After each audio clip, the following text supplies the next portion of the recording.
Imagine this. It's early April and you just finished a little indie game called Oneshot. You had a lot of fun with it, and so you got ready for bed that night happy about what you just experienced. But then when the shadows start to grow, you have a dream of yourself making a game that doesn't exist. Hey, wait a minute, that sounds familiar. Well, this exact scenario happened to me last April, and so I set off on an incredibly painful, almost 4-month-long journey to create my dream game.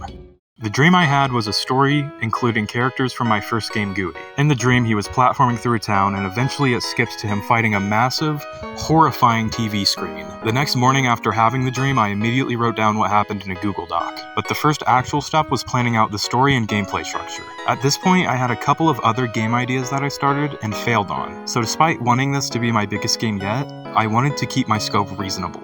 Luckily, due to the idea of it being a sequel, I had a recipe for how much I needed to make so it would be better than the first game, but not unrealistically difficult to create. Eventually, I decided on 3 platforming areas with story-focused segments in between, and some short post-game content to get the true ending with the boss fight I dreamed of. However, it's been long enough. How about we talk about how I actually brought these ideas to life? When making a platform game, there are lots of things you have to go out of your way to add so that the game feels good to play. You have to add things like coyote time, which is when you can jump for a split second after leaving the platform. There are so many more things like that which the player doesn't realize unless it's not there. So you have to have them, especially in a platformer, or else the game will feel janky to play.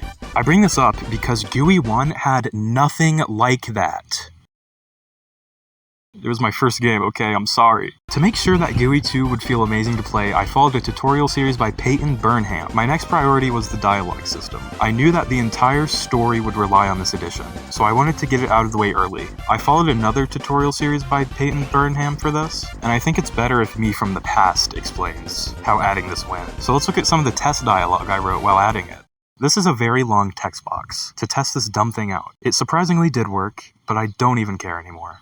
Yeah, so I wasn't having a very good time with this part. Oh yeah, I also wrote this to test dialogue. Well, at least the bad part is over. Now I just need to add the other small mechanics that the player will interact with. The first one I did was this slime that the player swims through.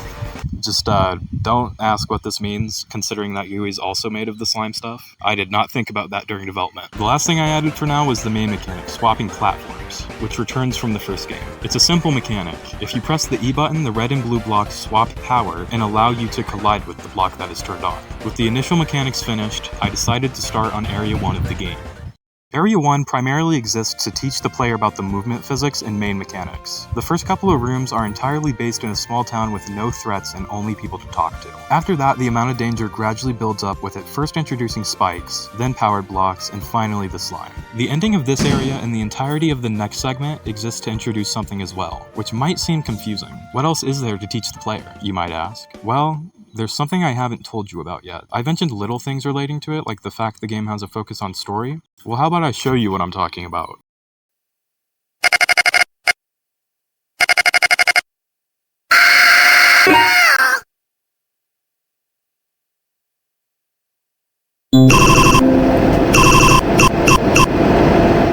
Yeah, this game has a second side to it where you talk to a villainous entity that contacts you through a computer executable and makes you do bad things for him. I'm not going to go into further detail about the story because this video spoils enough of the game, but hopefully this brief explanation is enough to interest you in playing the game for yourself. During the planning stage, the first section of this ending was very different. In the final game, you just get some dialogue explaining that this thing is your new vessel that you will control, because, well, spoiler warning, your old vessel is, Kill him, I'll give you money?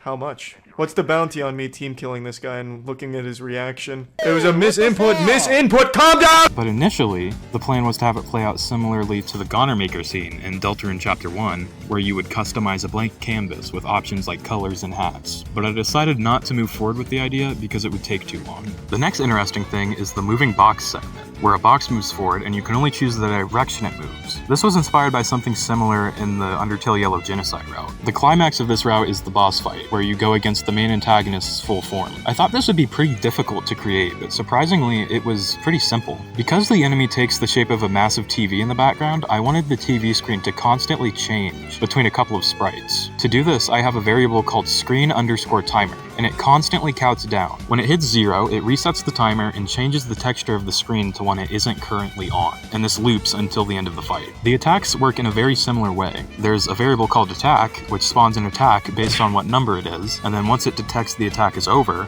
it changes its number and spawns the attack, looping infinitely until the fight is over. So overall, it was very quick to make the boss fight, especially considering the visual style I went for. The texture work wasn't super difficult, I just had to take pictures of real things and shrink them to fit the aspect ratio. My main inspiration for this fight was Omega Flowey from Undertale. From there I made the final cutscene, and the game was playable start to finish. But there was still one last hill to get over, and that was the last 10%. In game development, people often say the last 10% takes 90% of the time. For GUI 2, this luckily was not the case. Basically, all I had to do was make the textures. Before the textures were finished, the game looked like this. Fuck! But with textures, it looked like this. If you can find the difference, let me know in the comments. A big goal of mine was to do all the textures myself, which I technically failed at because I used textures I found on itch.io for the sandstorm overlay, but everything else is mine, so I'm very happy. If we compare it to the first game, you can really see how much I've grown as an artist. In the first game, there was almost nothing in the background, outside of the clouds, and the textures for the areas weren't made by me. People often say comparison is the thief of joy, but it doesn't always have to be. I'm still immensely proud of GUI 1 as it was my first game, but it makes me so happy to go back and compare GUI 2 to the first game, because I've improved on almost every aspect, whether it's gameplay, story, textures, or polish. I started seriously pursuing game development last August, and in just a year I think I've really improved. If you want to see how I continue to improve over the next years, please subscribe. I'd really be grateful. And if you want to play GUI 2 for yourself, you can find the link in the description.